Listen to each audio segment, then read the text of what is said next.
about today is applying predictive analytics and big data to the human resource world. So we've broken down this session into 4 pieces. In the first piece, we're going to talk just broadly about big data and trends in big data. What is it? How is it being used? In the second piece, we're going to talk very practically about what big data can do for you. So what are the sort of business outcomes that big data and predictive analytics can drive, especially with regards to human resources? Third, we'll talk about Evolve, my company, and how we use predictive analytics to make predictions about the workforce and to allow organizations to optimize their workforce profitability. And then fourth, this is the really fun part where we're going to share some of the interesting, surprising, and sometimes counterintuitive insights from our HR analytics. So in the course of what we do, we mine our data for interesting trends and patterns, and we found a number of interesting insights about the workforce, how weather influences workforce performance, how day of the week is a driver of performance, how job-changing behavior changes when macroeconomic conditions are strong or weaker. And so we'll be talking about some of those insights that we've generated with the help of our research partners at various universities. So to begin, we're going to take a step back. Let's just talk broadly for a few minutes about big data and what is it? Well, how we define big data at Evolve is in terms of the 3 V's: volume, variety, and velocity. So first, in terms of volume, big data is big. There is a lot of data being generated, petabytes, exabytes, and terabytes that are being generated and need to be integrated in order to engage in predictive analytics. In terms of variety, this data is emerging from a variety of different sources, much more so than was occurring in the past. Previously, if you wanted to be doing human capital analysis, you would simply pull data from the human resource management system. That's no longer the case. Now that data has to emerge not only from the HRMS, but also applicant tracking system, performance management systems, and a variety of other sources that may or may not include unstructured data, like resume data that we can pull from Twitter and LinkedIn.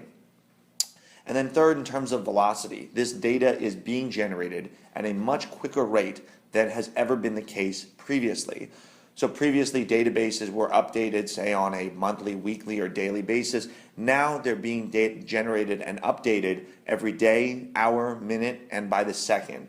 And so we need to be able to engage in this analysis in real time in order to ensure that the data we're using is the most up-to-date that's available.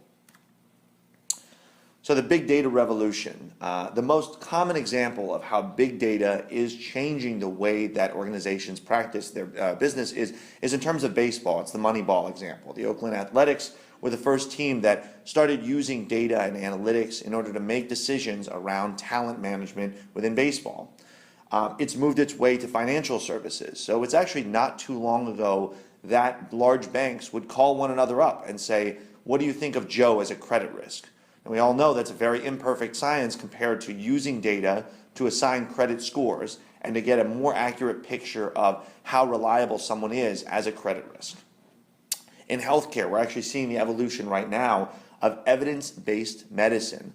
So in the not too distant past, when you went to a hospital to give birth, there's actually a 10-fold difference in terms of whether you'd receive a cesarean section or not. That's predicated solely on who you happen to see at the hospital and what hospital you visited. So we know that all things being equal, we should be making diagnoses in a consistent way. And so data-driven, evidence-based medicine has been making inroads in order to ensure that that decision-making process is being done more consistently. And likewise, we're seeing this same evolution and revolution occur within the workforce. So data is being drawn to make decisions around human capital management, who to hire and how to onboard them, how to train them, what sort of shift they should work, what teams they should belong to. All of those decisions are decisions that can be made more efficiently and effectively if we use big data and predictive analytics. So we've seen this actually emerge in the news as well. There are a number of different headlines that you'll see on your screen that's basically just highlighting the fact that big data is really making inroads within workforce analytics and human capital management. And so within the past, say, 2 years, This has been written about by the Wall Street Journal, New York Times, Atlantic, Economist. All these different publications are really highlighting the fact that big data is here, and it's here to stay when it comes to workforce analytics. So you may be wondering, why now? Why is this happening now? And there are really two reasons for it. The first is a shift to a service economy. So what you'll see here on the left-hand side of your screen are the largest companies in 1960, and on the right-hand side, it's the largest companies in 2010. The orange bubbles represent manufacturing companies, organizations that make things, and the blue bubbles represent service-based companies. And what you'll notice if you look at the left and the right panel is that the largest companies in 1960 were predominantly manufacturing companies, GM, Ford, GE, for example. In this day and age, service companies are the largest companies in the US, companies providing services. And what this really highlights is that the US doesn't really make that much anymore, that we've shifted to a service-based economy. And in a service-based economy, the most important strategic asset that you have is your human capital. And so it's incredibly important to ensure that you have the right people on the front lines representing your brand. Now, in confluence with this, we found that the growth of big data has really driven this trend. And so we've, from 2010 to 2020, the amount of data that is being produced will grow 44 times to 35 zettabytes. So again, this is a huge amount of data that's now being made available. And even this is true specifically of human capital, where there's more and more data being tracked on how people are in the workplace, what sort of teams they belong to, how they engage with customers and clients. And so, as the service-based economy has really emerged, we found there's more and more data that's being made available that can help analyze workforce outcomes and optimize them. So next, I want to talk a little bit about what can predictive analytics do for you. What are the business outcomes that using big data and predictive analytics can really drive? So before we move on, I do want to ask a poll question, and it is, do you currently have or are you planning a big data initiative for your workforce in 2014? So I'll hand it off to Kathy for a couple minutes to open up the poll.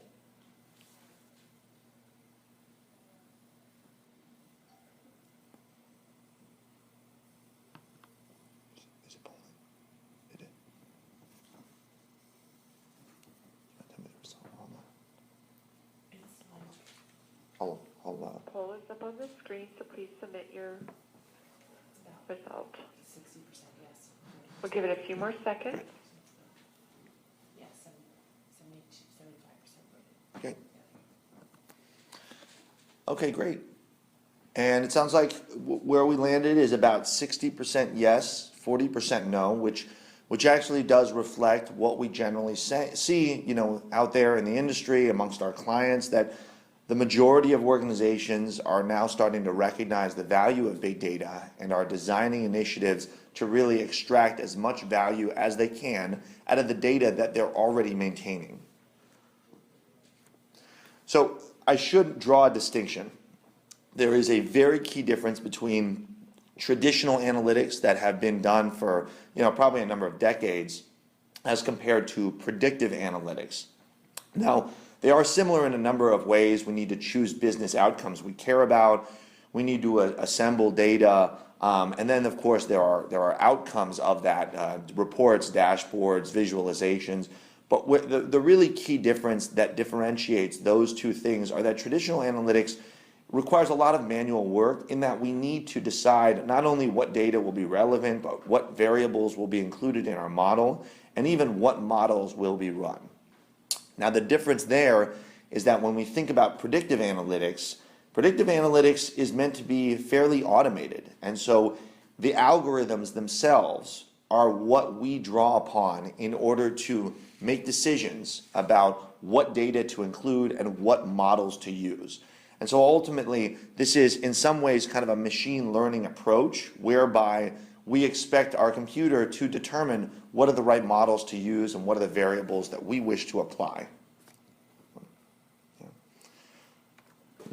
we're going to go back a little bit in time, but it's Francis Bacon who developed this modern scientific method. And, what he said was that knowledge is power. And we think that that's absolutely true, but, we think that even more critical when we're talking about big data and predictive analytics is that prediction is profit, that the ability to predict business outcomes or predict workforce outcomes, and then to make decisions ahead of time in order to optimize the workforce is really where the rubber meets the road, and ultimately is going to be driving a source of competitive advantage for service-based companies. And so we think it's really important to be able to engage in this predictive work. That's ultimately where we're going to see competition go, and people analytics is what's going to separate successful companies from companies that are struggling. So why should we use predictive analytics? Well, there's a Bain study that emerged a couple years ago that studied companies with the best and the worst predictive analytic capabilities. It divided them essentially into 4 quadrants, so 1, 2, 3, and 4. And when it compared those with the best analytic capabilities to those in the bottom quartile, what it found is that the best analytic companies were 2 times more likely to have top quartile financial performance. So they ultimately performed better financially. They were more agile. They were actually 5 times more likely to make decisions more quickly than their competition. They were 3 times more likely to be able to execute on those decisions and make changes and course correct relatively quickly. And of course, they were 2 times more likely to be using data when making those decisions. And so the takeaway here is that it's incredibly important to be able to engage in this predictive analytic work if you want to be among the top performing companies within your industry.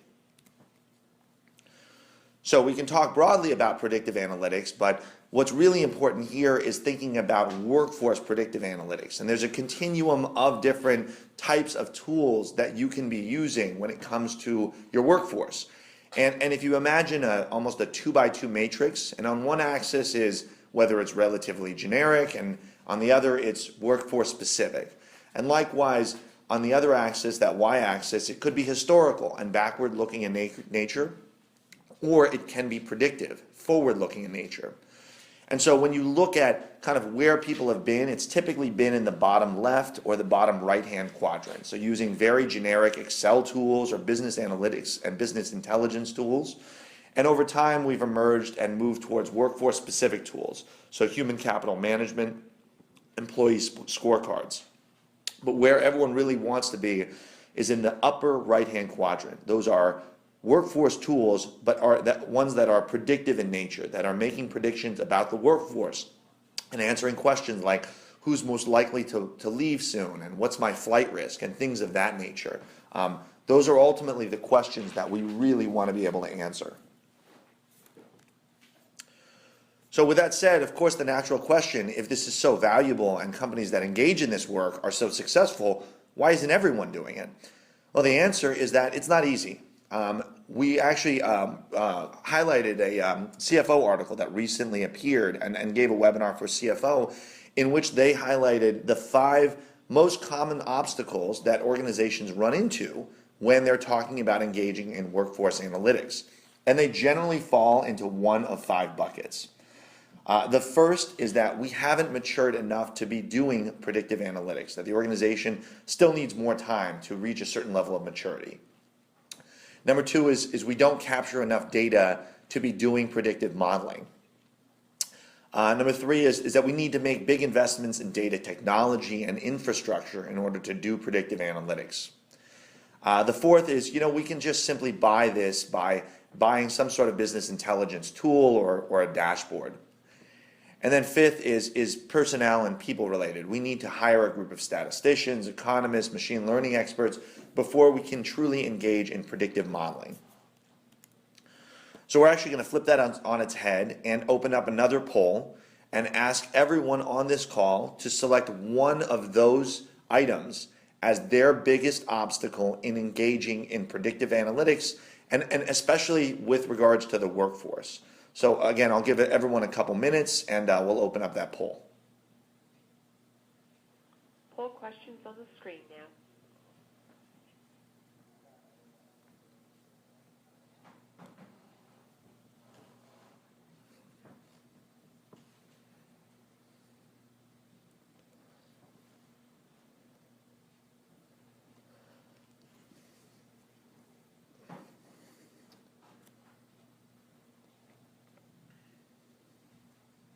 Great.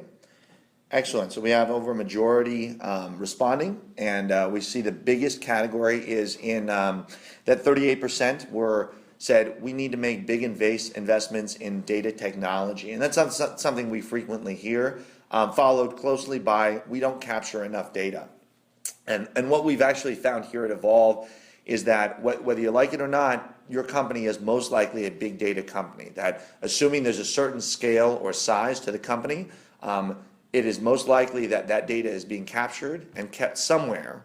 And so it's simply a matter of tapping into that data in order to really leverage and extract as much value and insight as you can out of it.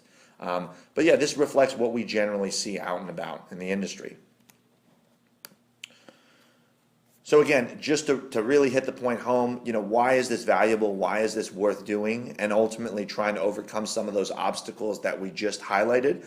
It's because big data has been proven to optimize the workforce. So just a few examples of the outcomes that these big data and predictive analytics applications have been able to achieve, reducing interview time from an hour to 15 minutes, driving a 39% reduction in attrition, improving net promoter and customer satisfaction scores, often in the range of 3 to 5%.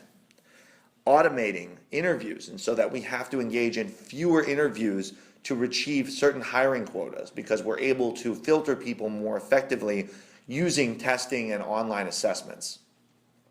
Reducing attrition that leads to 820 avoided hires. Now again, that doesn't sound like an enormous number, but consider the fact that the average hire, especially in an hourly position, costs $2,000 to $5,000. Now that's the cost of recruiting, interviewing, hiring that person, and training them. And when you lose that person, that's a loss of $2,000 to $5,000 of the company. So if you take those 820 hires and you multiply it by one of those figures, you end up with something like $2.5 million in savings in a single year. That's, I would hope, enough to move the needle.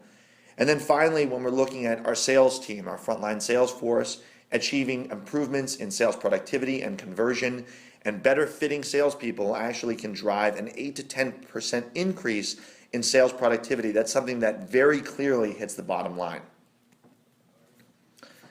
And again, we actually display this cartoon just as kind of a facetious way of saying that we can't just gather some data and then slap the label big data or predictive analytics on top of it and call it a day. That this really needs to be an all-encompassing change that occurs within a number of different levels of the organization, where we're drawing from resources in IT, from operations. Everyone really needs to be on board with this.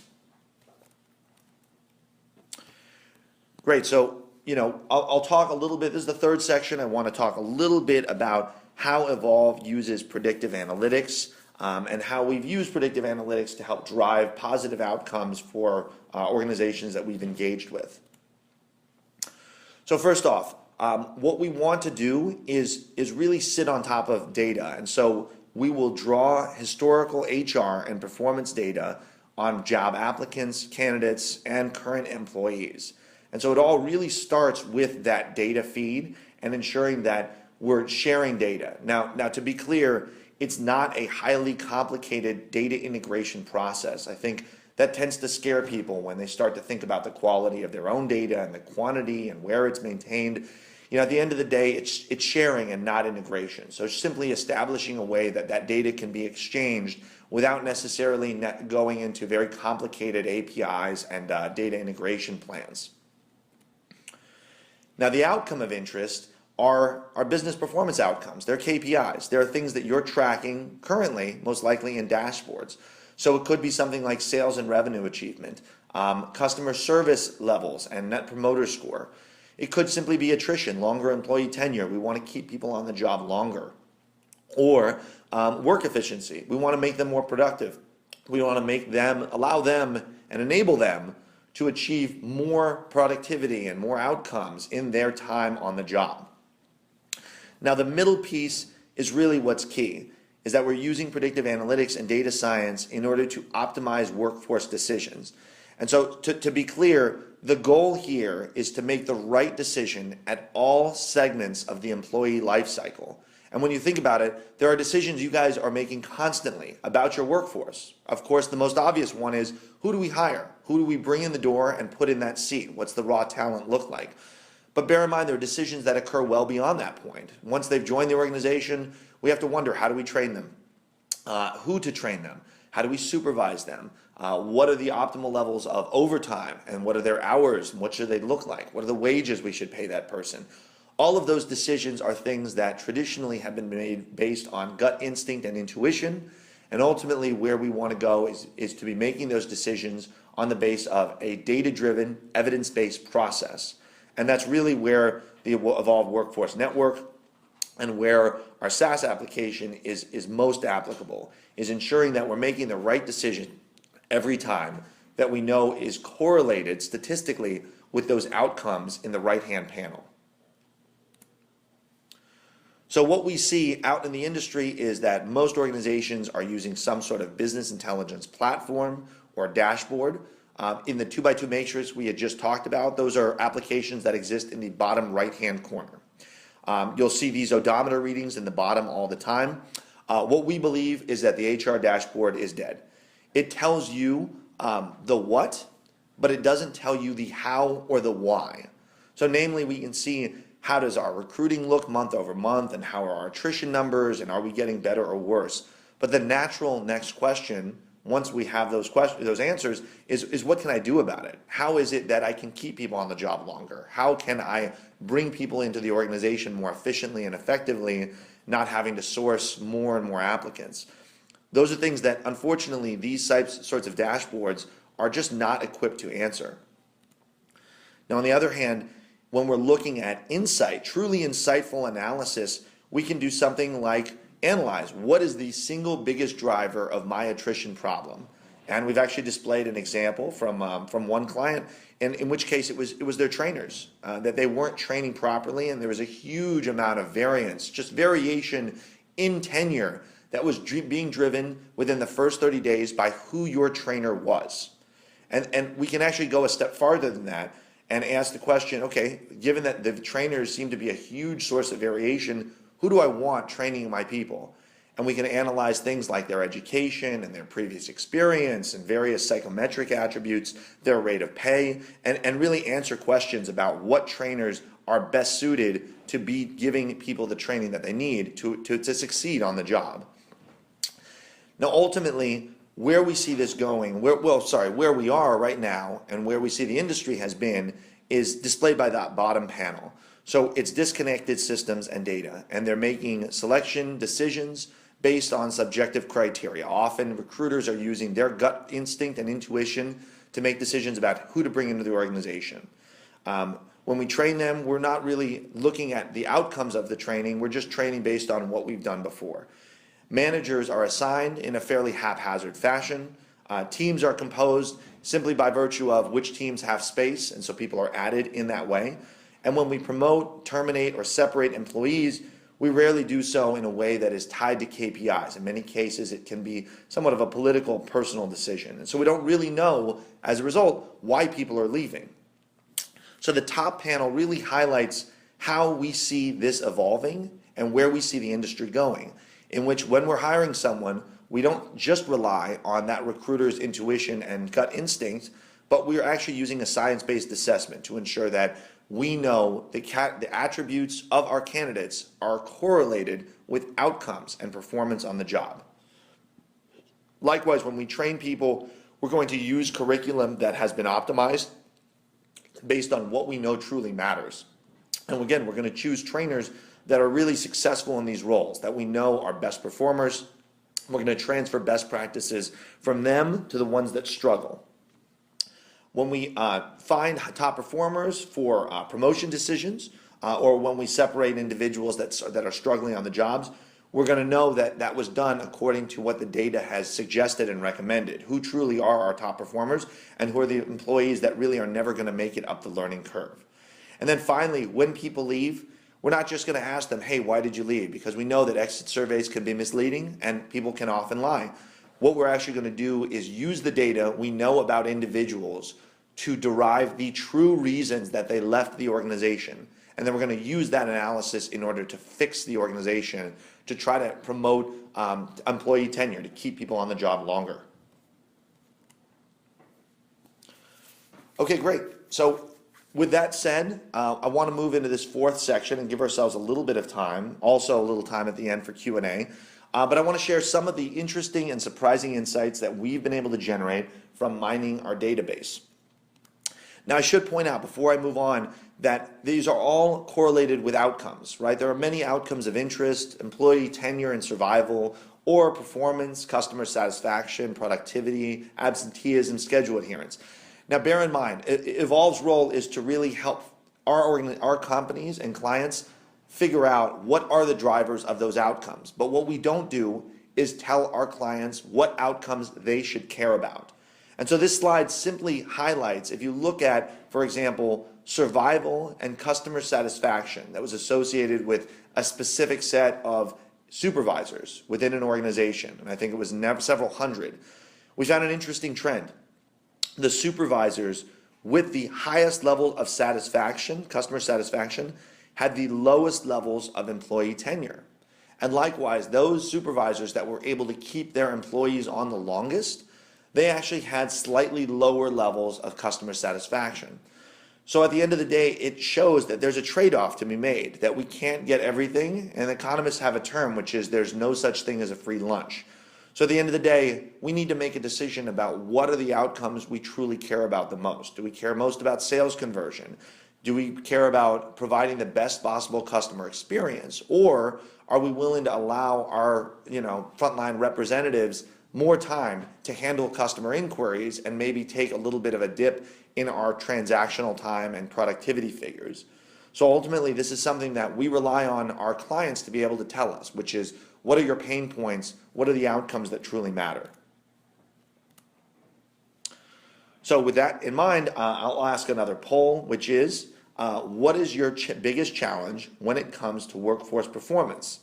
And we have here 5 different categories: attrition, customer satisfaction, process efficiency, sales conversion, and schedule adherence. And again, I'll allow Kathy to open up the poll, and we'll leave a minute or two for everyone to respond. Sorry, Michael, this was not set up as a poll, so if the audience would like to submit their response through the questions feature, so there's attrition, customer satisfaction, process efficiency, sales conversion, and schedule adherence.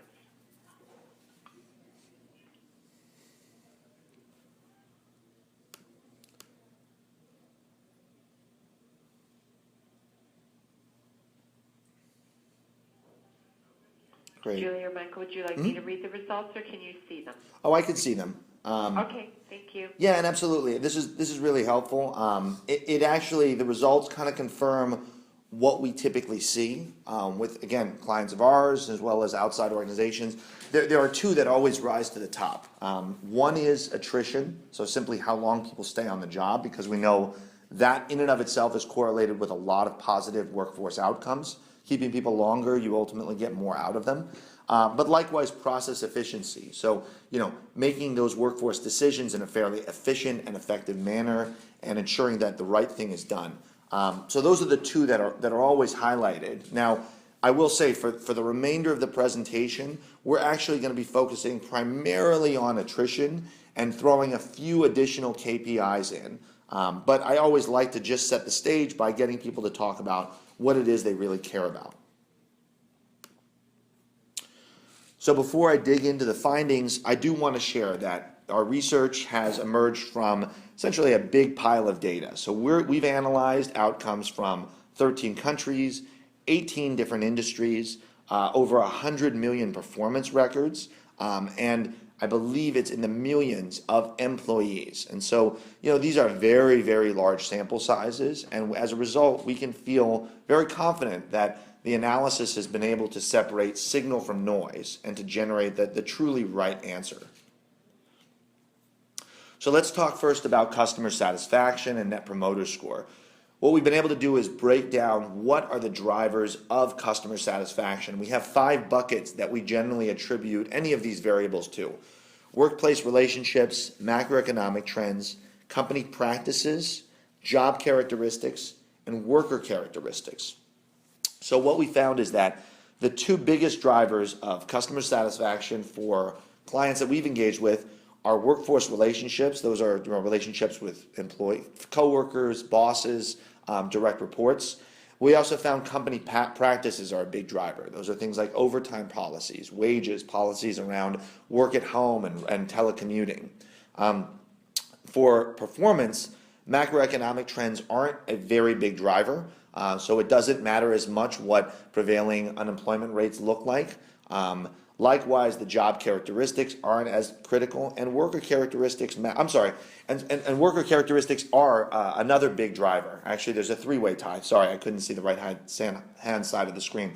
But worker characteristics, the raw talent that you bring in and who you select for these roles, that's the other piece of the puzzle. And those truly do drive workforce outcomes, especially when we're looking at customer satisfaction and net promoter. And why should we care about customer experience? Well, there's actually a study that came out of McKinsey a number of years ago that looked at specifically retail banking, and they looked at several hundred respondents that had a negative customer experience and about 1,500 respondents that had a positive customer experience. And they found that those respondents with a negative experience were actually, I think 72% either switched the bank outright or decreased the value of their purchases. Whereas those with a positive customer experience, 87% each purchased new products or increased the value of their purchase. And so all this is a long way of saying that people do vote with their feet, and so customer experience matters and brand perception matters. And when you provide a positive experience, you keep customers. And when you don't, unfortunately, they go to competitors. Now, as I mentioned, we're going to be focusing on attrition in the course of our the findings that we share. So I have a poll here. Kathy, I'm not sure if we've set this up, but the question is, what do you think influences workforce attrition the most? Workplace relationships, macroeconomic trends, company practices, job characteristics, or worker characteristics? Are we able to open that up, or do we want everyone to just chat their response in? Yes, Michael, this was not set up as a poll. So again, to the audience, if you could just please submit your responses through the questions feature. Thank you. Great, so I'll let everyone answer for a few seconds, and then we'll see where most people have indicated.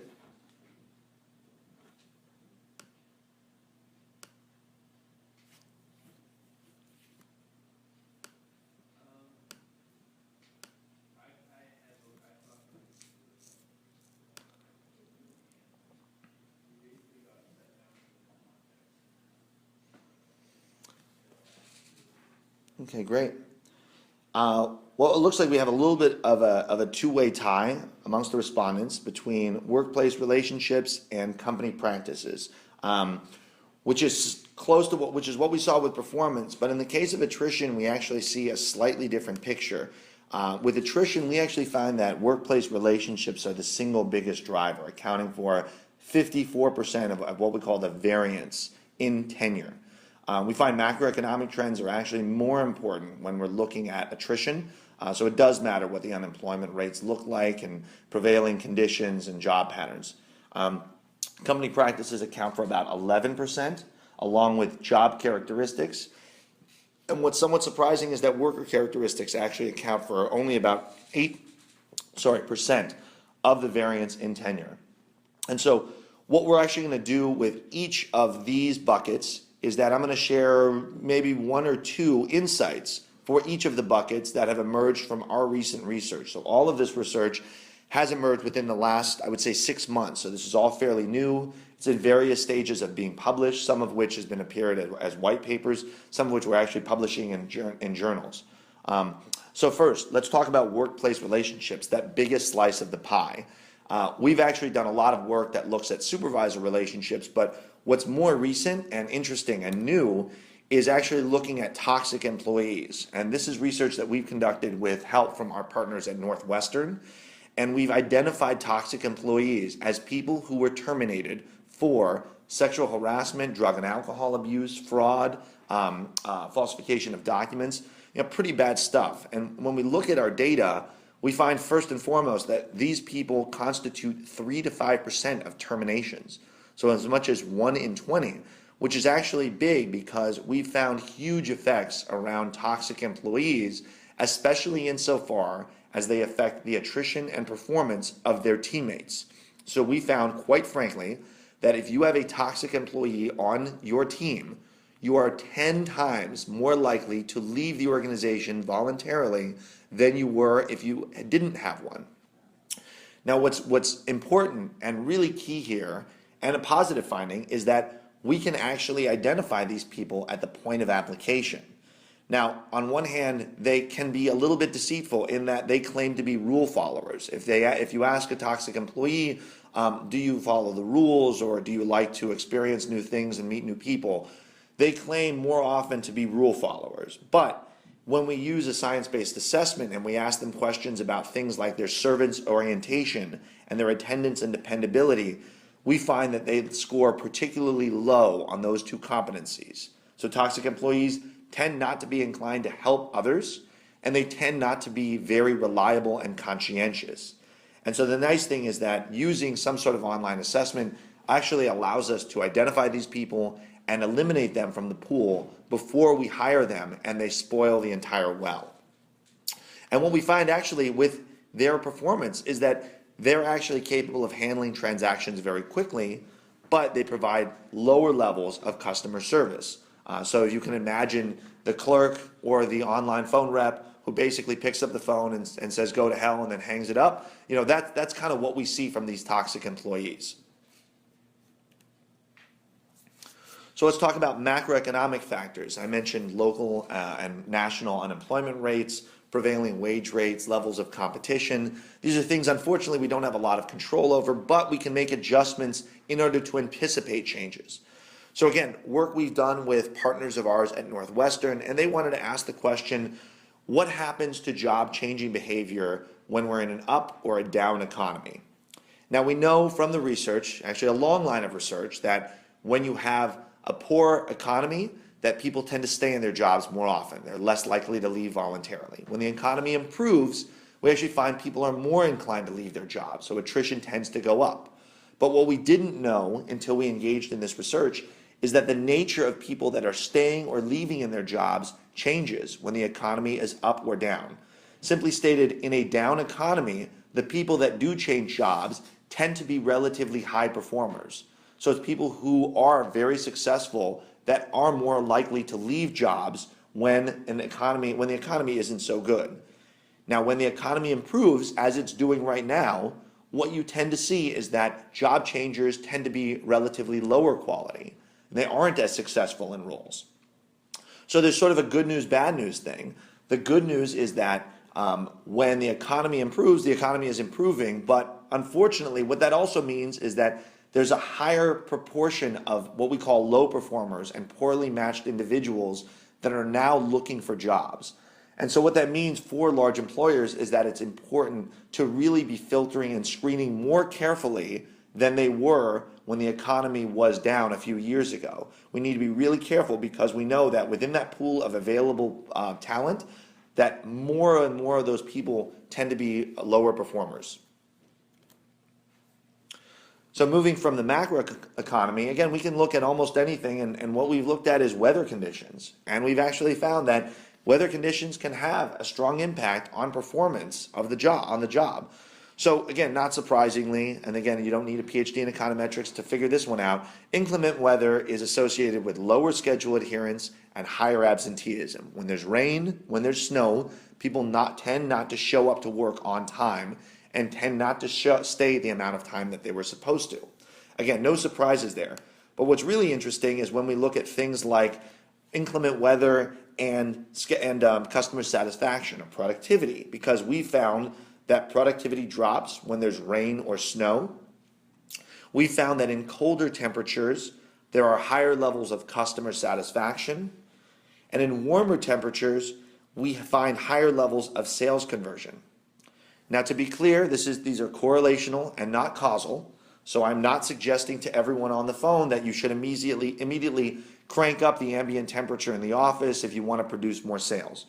But what I am saying is that when we are thinking about where to locate specific sites, especially when we have options, and when we're thinking about what outcomes we care about, be it customer satisfaction or sales conversion, may want to make those decisions based on a number of different factors, one of which could be prevailing weather conditions. Is it a warmer climate or a colder climate? If we really care about sales, we may want to look at something like Tempe, Arizona. If we care about customer satisfaction, maybe someplace like Bangor, Maine. So ultimately, these are decisions that we can take, things that we can take into account when making these decisions. Day of the week actually impacts your workforce performance. There was that phrase in Office Space. Sounds like a case of the Mondays. What's interesting is that we actually found that might not necessarily be the case, that we found employee productivity and schedule adherence is highest on Mondays and declines throughout the week. Now, what's interesting is that sales conversion actually increases throughout the week. And bear in mind, that could be because people are getting better and being more productive, but it could also be because there are sales quotas, and often those sales quotas can be weekly, and we need to make sure that we hit our numbers by Friday. Customer satisfaction is actually unaffected by day of the week, so people provide similar levels of service, whether it be Monday, Tuesday, Wednesday, Thursday, or Friday. Again, not a whole lot we can do here, although we can take this into account when we're doing scheduling. But again, just interesting insight to know.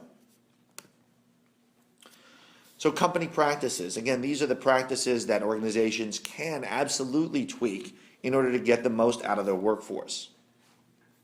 So first off, we actually engaged with a client that asked us, are we burning out our employees by giving them too much overtime? And it's a really interesting question, right? We can imagine a world in which if you're having employees work overtime day after day, week after week, they leave more quickly.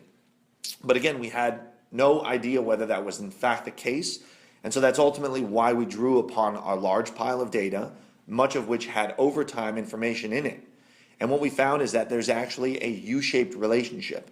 Some overtime is good. We found 1 to 3 hours actually keeps people more engaged. It allows them the opportunity to make more money. So having employees work some overtime each week is a good thing. But unfortunately, there is a too much. And when people got to 4 or more hours each week, they did get burnt out. And so those two curves you see in the bottom on the graph, those represent people that worked no overtime or 4 or more hours each week. Whereas that top blue line represents people who worked 1 to 3 hours. So ultimately, the organization we engaged with had a very simple solution. They capped overtime. You had to ask for permission to work more than 3 or 4 hours every week. And ultimately, that kept people on the job significantly longer and enabled them to achieve higher levels of tenure. Job characteristics. So again, the nature of the job itself, what type of work is being performed, whether it's being done at home or people are telecommuting, and of course, wages. Wages are one of the biggest attributes. Now, the insight here is that wages do matter, but not as much as people might think. So when we analyze the relationship between wages and quitting behavior, we found that a 10% increase in salary is associated with a 5.2% reduction in quitting behavior. So it's a less than 1-for-1 offset. It's actually more like a 1-for-1/2. What's also interesting is that when someone receives a raise, we know in addition to simply receiving more money, there's a halo effect, right? They feel good about the fact that their work was recognized. We know that that halo effect lasts more than a week, but actually not quite as long as a month. So it doesn't take very long before people return to their original baseline level of happiness. And so taken together, what these results really suggest is that wages are certainly a mechanism that can be used to keep people longer and to get them to perform better. But our findings are that it's a very expensive, it's a very costly way of getting performance out of people, especially relative to other ways of keeping people around. And as one example, we've done work on referrals, and we found that referred employees stay 10% longer than non-referred employees. Well, if you were to pay all your employees more money to achieve the same effect that we see from referrals, you actually have to pay something like 7 times the amount of the referral in terms of increased wages. So again, things to think about, but ultimately, instead of just increasing wages across the board, it might make more sense to tweak your referral policy to encourage employees to make more referrals.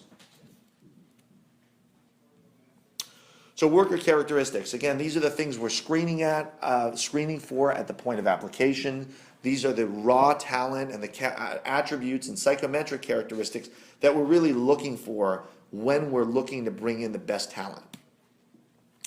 So first, this is something actually we've gotten a lot of press about in the recent past on the heels of the White House's report and Obama's call for employers to hire the long-term unemployed. And so in the State of the Union, some of you may recall Obama had suggested that employers should consider the long-term unemployed. Research has shown that they're actually biased and stigmatized in the application process. We actually came in and weighed in on this debate by analyzing our data. We had large segments of individuals who were long-term unemployed. And what we found is that they stayed no shorter and performed no worse than individuals that had more traditional work histories. And so ultimately, 3 companies that we engage with, Xerox, AT&T, and Kelly Services, cited their use of Evolve as helping to fulfill their commitment to hire the long-term unemployed. Veterans, this is kind of a feel-good story. Military veterans are more dependable than non-veterans. So when we analyze the workforce outcomes of those with military experience and those without, we found military veterans stay on the job just as long. Their tenure is virtually identical, but their schedule adherence is 2% higher and their absenteeism is 10.7% lower. So that is the equivalent of, for every 10 veterans, having to hire 11 non-veterans. It's a big difference. And so the takeaway here is that veterans can really help, and if you see someone with military experience, that someone should potentially be given a boost in the hiring process. And then finally, promotion behavior. I find that in the course of what we do, we often analyze negative outcomes. So we look at employee tenure and we call it survival, which is kind of a morbid topic. But we like to look at the positive things. Instead of just thinking about toxic employees, let's talk about really high performers. For example, people that end up getting promoted into supervisory and managerial role. What's neat is that we found a science-based assessment is predictive not only of short-term tenure outcomes, but long-term promotion outcomes. And we found that that assessment is strongly predictive of who is going to stay long enough to get promoted and who's going to perform well in their next role.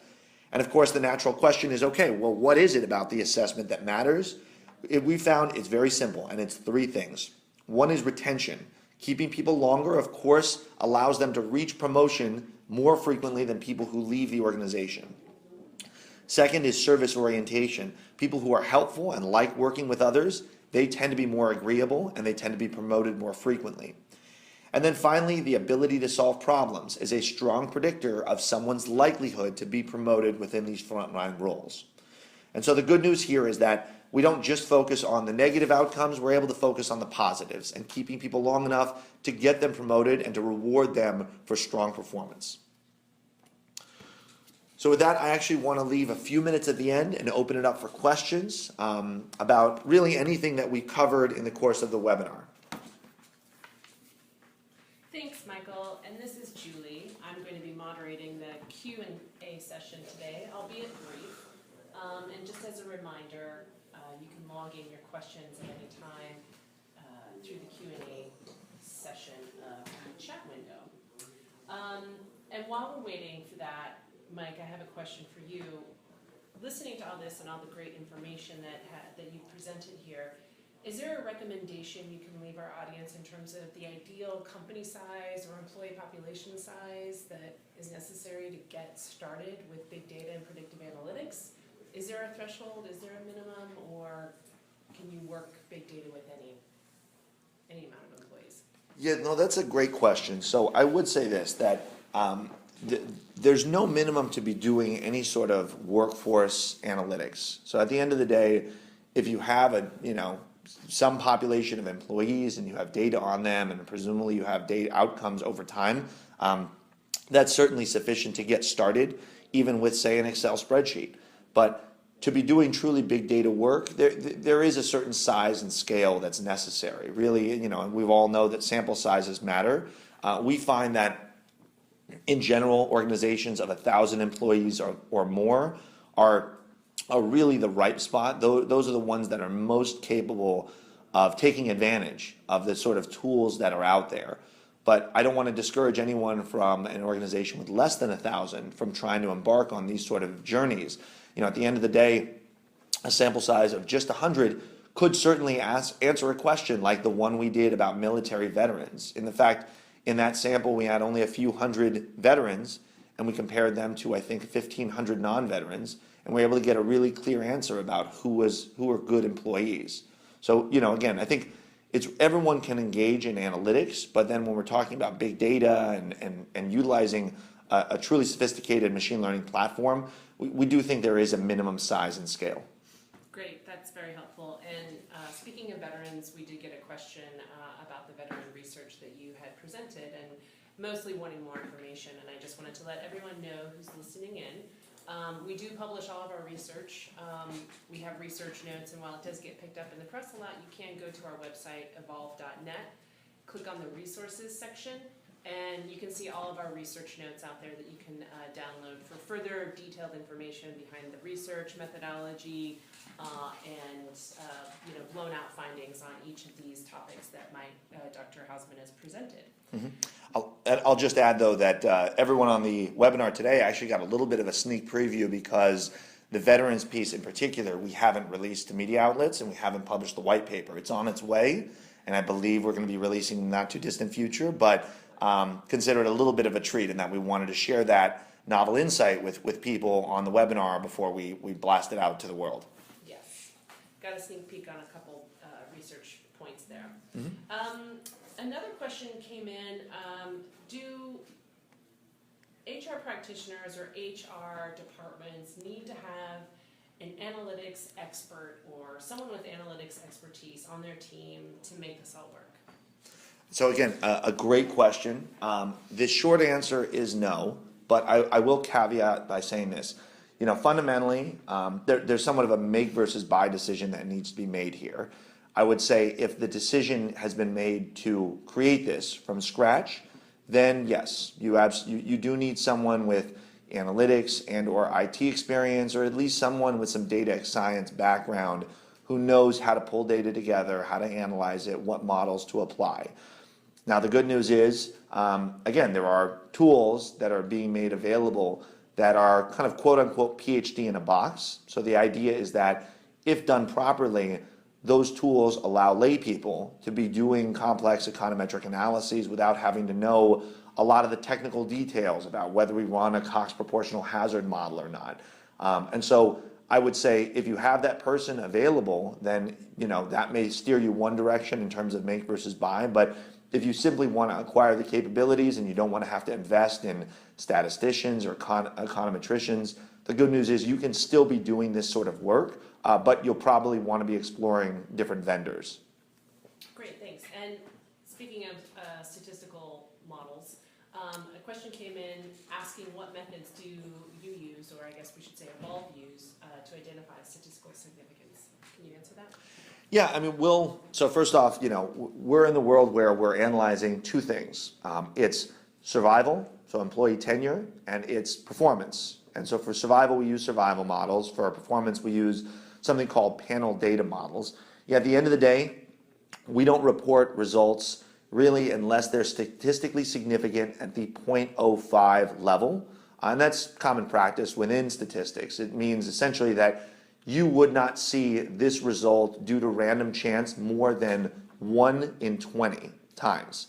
So those are our best practices. But in many cases, when you're using a sample of hundreds of thousands or millions of employees, we will find statistical significance that's as much as 0.01 or even more, which means, again, it's incredibly unlikely that this would be simply random chance. But yeah, again, those are kind of the best practices that we've adapted from the literature to be generating this insight.